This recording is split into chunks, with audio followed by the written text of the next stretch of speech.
అనంతపురం జిల్లా అత్యల్ప వర్షపాతమైనటువంటి అనంతపురం జిల్లాకి 1969లో ఫాదర్ విన్సెంట్ ఫెర్రర్ గారు రావడానికి ఆనాటి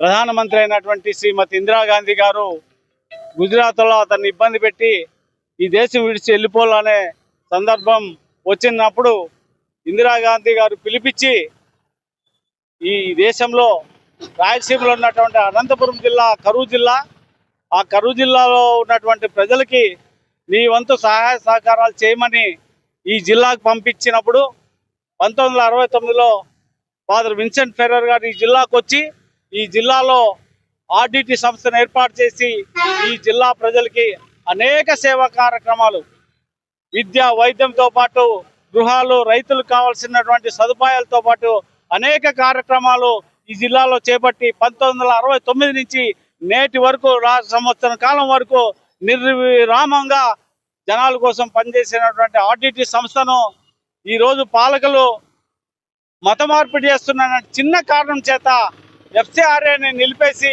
ఈ జిల్లా ప్రజల నోట్లో మట్టి కొట్టడం జరిగింది. దీన్ని కాంగ్రెస్ పార్టీగా తీవ్రంగా ఖండిస్తా ఉన్నాం.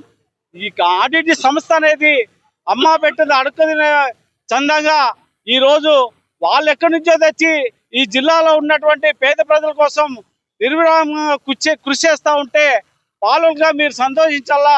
ప్రభుత్వం చేయలేని పని ఒక ప్రైవేటు సంస్థ చేస్తూ ఉంటే మీరు సంతోషించాలే కానీ దాన్ని పేద ప్రజల కోసం వాళ్ళు తింటున్నటువంటి అన్నంలో మట్టి కలపడం అనేది చాలా దుర్మార్గం.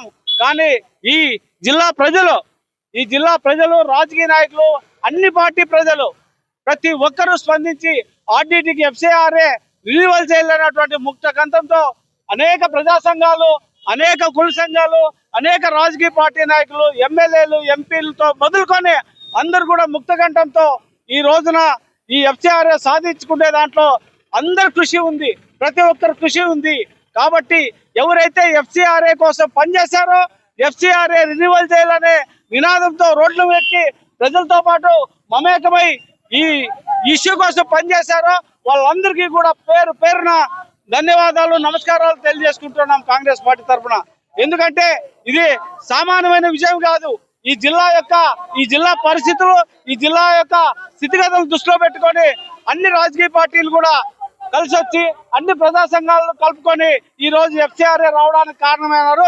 వాళ్ళందరికీ కూడా కాంగ్రెస్ పార్టీ తరఫున నమస్కారాలు, ధన్యవాదాలు తెలియజేసుకుంటున్నాం.